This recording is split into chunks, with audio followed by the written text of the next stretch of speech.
I'm currently making some pasta. Add the ingredients because I don't know. I really just make something new each time. So I don't know what it's called, but I'll show you how I do it. I already had added this base. What's the word? Blended it.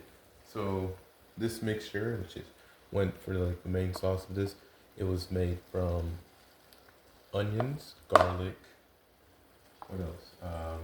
Bell peppers. I put some seasonings in there. I put some yams in there, which sounds very weird, but it adds like a little bit of sweetness to it. And then also some rice. Grinding up that rice because with the sauce, added some lemon juice and stuff in there as well, and some seasonings. With the sauce, I wanted it to be thick. I didn't just want a liquid sauce. I wanted like a thick, creamy type of sauce.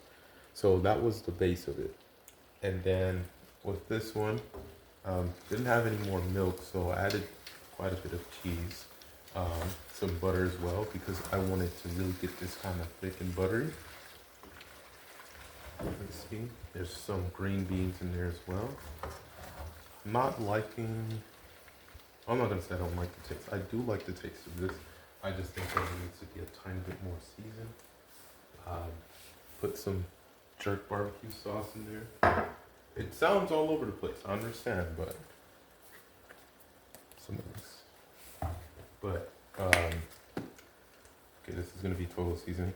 It sounds all over the place. However, that's kind of how you unlock these new flavors, these new tastes. If you look at the back of an ingredient bottle, there'll be things that you wouldn't even expect to be in there. Like this one, for example, we have water, sugar, tomato paste, vinegar, onion, salt, sugar, canola oil. You see how they got all of these different things? There's still so much more. But if you look at some of these ingredients, you put them next to each other, it's like, oh, why would somebody put these two things together? Who puts vinegar, ginger, and sugar together? But when you put them all mixed up in different quantities, that's how you get those good flavors and taste. You can't be scared to try new things. Yeah. Never know how much you like it. But also, you never know what you can create. That's what I'm doing, creating something new. See? And you see all the flavors I'm talking about? I'm adding some curry. A little bit of curry. I don't know what I would call this. Some cloves.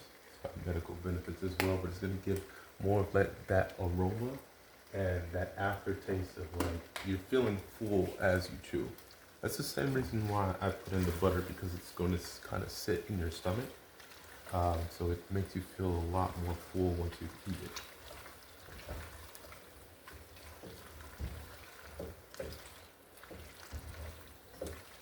And I'm not a vegetarian, but this right here, there's no meat in it. It still looks very creamy. I know dairy products technically count as, non-vegan. So I'm not gonna full on like cap and say that this is a vegan meal. You could make it without the cheese though. You definitely could. Himalayan pink salt and some garlic. A little bit of garlic powder. Same as I got some onion powder. So some Himalayan pink salt. Not too much. Tiny bit of browning. Like a rich, creamy taste. And I know this is gonna be something that sounds another thing that's like way out there. Tiny bit of soy sauce. Try to avoid using too much of it because we already know MSG and whatever else we putting in these things.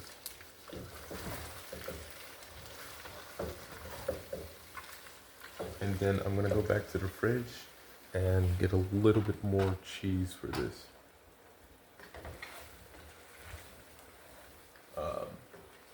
Mozzarella cheese is my favorite. It's got the best cheese pull, I swear. Okay. Something else you can do, like if you're making like a cheese out, like if you're making just like a regular sandwich, especially if you got an air fryer, sandwich, like chicken or turkey or whatever, whatever meat you use, the meat, the cheese, and the bread, pop it in the air fryer. Like put some butter and pop it in the air fryer. It's gonna have cheese. It's so good, so good. I used to make um, little sandwich pizzas, but not too much meat after that this point. It is the mozzarella cheese.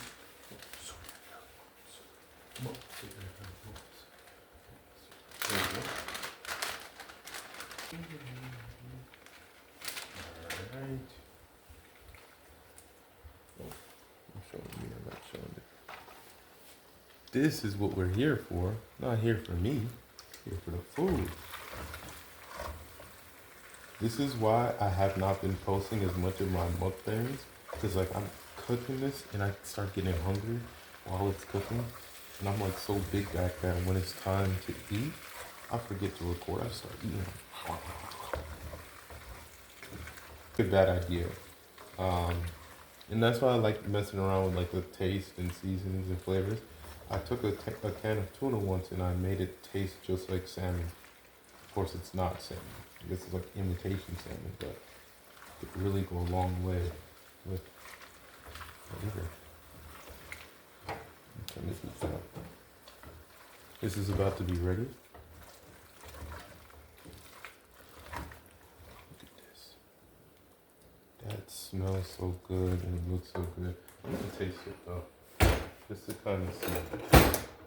Looks could be deceiving. Smells too. So he tastes this. Who knows? Y'all want a bite? No. I gave it to y'all while it's hot, so it's probably gonna burn you.